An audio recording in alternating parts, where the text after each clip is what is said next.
kọ́gun kọ́gun kọ́gun akọ́gun síbì kan o kọ́gun kọ́gun kọ́gun akọ́gun síbì kan. Ẹ̀yin aráalé ẹ káàbọ̀ sí Mashola Gist TV. Èwo lẹ ṣe àlàáfíà ni ẹ wà, gbogbo lé ń kọ́.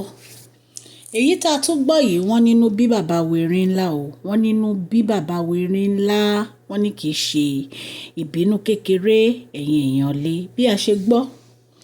Wọ́n ní àwọn fámílì àǹtí wa fashion, wọ́n ní wọ́n tún wá sí inú pálásì bàbá wẹ̀rin ńlá o.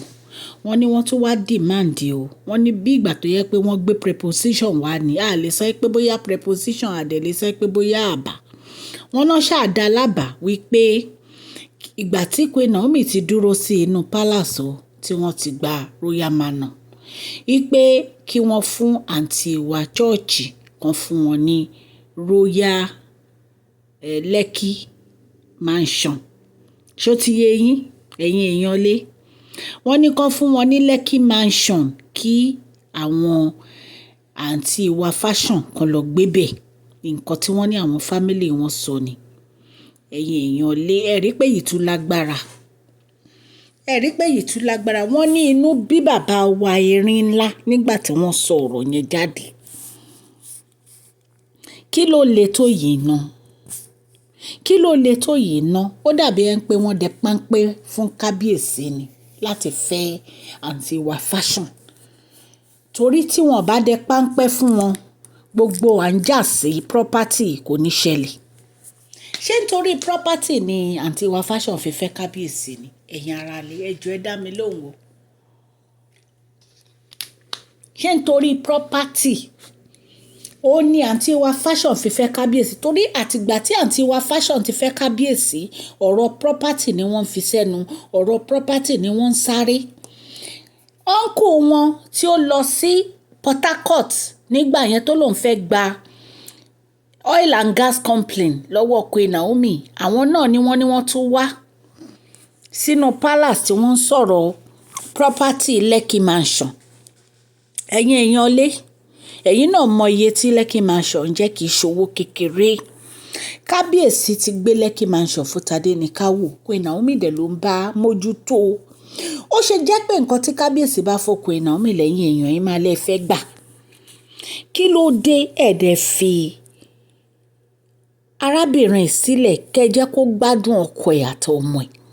Kí ló dé tó jẹ́ pé lójoojúmọ́ ọ̀rọ̀ property, ẹ fẹ́ gba property, ẹ fẹ́ gba property? Wọ́n ní wọ́n náà pé SSS sí wọn ni o. Wọ́n ní torí pé wọ́n ń pariwo nínú palace wọn, wọ́n ń disturb wọn. Ẹ̀yin èèyàn lé. Wọ́n ní nǹkan tí kábíyèsí bàbá wẹ̀rin ńlá ṣe nìyẹn. Nǹkan tí ò yé mi ò ní pé kí ló dé tó jẹ́ pé every time ni àwọn èèyàn yìí ni wọ́n máa ń disturb kábíyèsí lórí ọ̀rọ̀ property. Kí ló dé tí ó jẹ́ pé every time ọ̀rọ̀ property ni wọ́n máa ń sọ ní ìgbà gbogbo? Èyí tún lágbára o. Èyí tún lágbára o. Honestly, ó yẹ kéèyàn máa wo family dáadáa kó tó di pé ó fẹ́ yàwó. Ó yẹ kéèyàn máa wo family dáadáa, kéèyàn mọ irú èèyàn tó máa bá dànù. Torí àwọn family kan wà tó jẹ́ pé bíi pé kọ́ ṣà máa gba property òun ni wọ́n wà after. Bí kọ́ máa gba property òun náà wà after. Ẹ máa rẹ́ àwọn ẹlòmíì tó máa láwọn fẹ́ lọ fẹ́ àwọn ọmọ èèyàn kan tó máa sọ fún wọn pé kán lọ wá 100 million wá. Mo ti gbọ́ rí.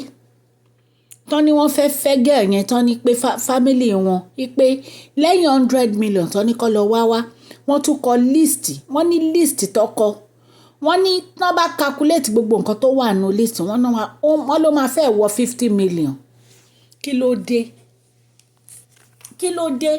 Ṣé ńgbà tí ẹni yẹn bá wá fẹ́ ọkọ yẹn, ṣé kò ní jẹun àbí ọkọ yẹn ò ní tọ́jú ẹ̀?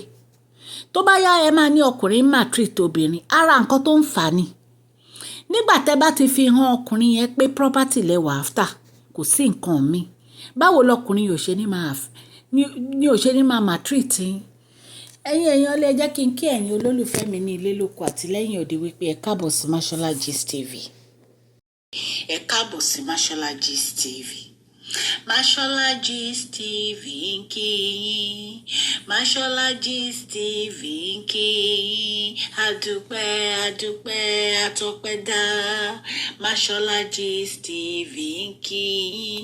Mashola Gist TV ń kí yín o. Ó ní ẹ ṣé o lọ́wọ́ ọkùnrin, lọ́wọ́ obìnrin, lọ́wọ́ ọmọdé, lọ́wọ́ àgbàlagbà. Ẹ ṣé adúpẹ́ atúnọpẹ́dá.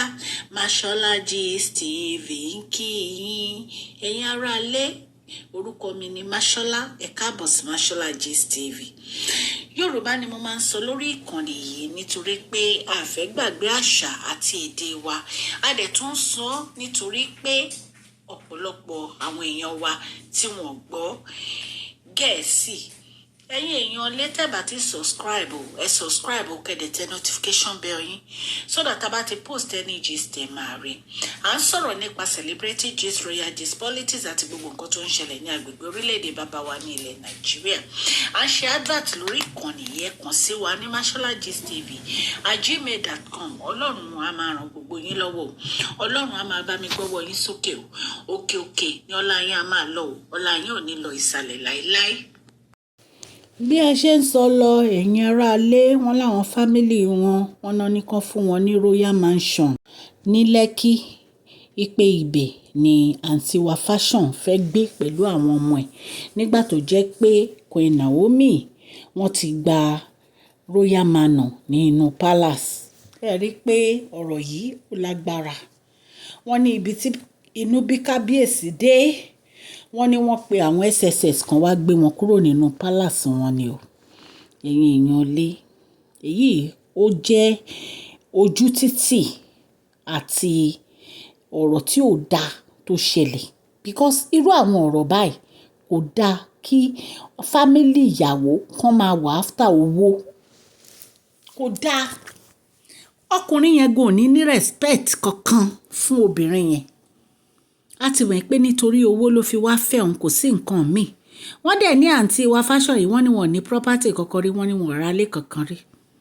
Wọ́n ní wọn ní ilé kankan rí, wọ́n ní first ilé tí kábíyèsí máa rà fún wọn, òun náà ni Ìkòyí tí wọ́n rà fún wọn yẹn. Wọ́n ní wọn ní ilé kankan rí. So kí wá ló dé tó yẹ pé àwọn family yẹn wọ́n ní láti máa dá sí ọ̀rọ̀ ìwà àtọkọ ẹ̀ tó dẹ̀ lè sọ fún ẹ pé kán má dá sí. Especially uncle ẹ̀ yìí tán ló máa ń lọ kiri nípa property kábíyèsí. Ṣé ìyẹn bójú mu? Ilé tẹ̀dẹ̀ ń jà sí Tádéníkáwò ló ní wọ́n ti fún Tádéníkáwò. Ẹ̀yin èèyàn lé, ẹ̀rí pé yìí tún lágbára. Allegedly ni o, mi ò bá wọn gbénu palace o, nǹkan tá a gbọ́ la wá torchlight o. Allegedly ni Ọlọ́run Elédùmarè aláàánú á wà pẹ̀lú bàbá wa Erin ńlá. Á wà pẹ̀lú Queen Naomi, á dẹ̀ wà pẹ̀lú Tádéníkáwò. Gbogbo nǹkan tí wọ́n bá dẹ̀ ń dáwọ́lé a máa yọrí sí rere, àti gbogbo ẹ̀yin tí ẹ̀ ń gbọ́ mi nílé. Mo dúpẹ́ lọ́wọ́ gbogbo etí tó ń gbọ́ mi ò ní ilé lóko àti ní ẹ̀yìn odi. Ọlọ́run aláàánú á ṣàánú fún gbogbo yín o. Gbogbo nǹkan tí ẹ bá ń dáwọ́lé a máa yọrí sí rere. Ẹ má gbàgbé kẹ́ fún fídíò yìí ní thumbs up o. Mo dúpẹ́ lọ́wọ́ new subscribers, ẹ ṣé, ẹ kú àdúrótì. Mo dúpẹ́ lọ́wọ́ old subscribers, ẹ ṣé, àdúpẹ́ lọ́wọ́ yín. Gbogbo yín la dúpẹ́ lọ́wọ́ ẹ o. Òkè òkè ni ọlá yín á máa lọ o. Ọlá yín ò ní lọ ìsàlẹ̀ láéláé. Please share this video, like and subscribe. God bless you all. Mashola Gist TV ń kí yín.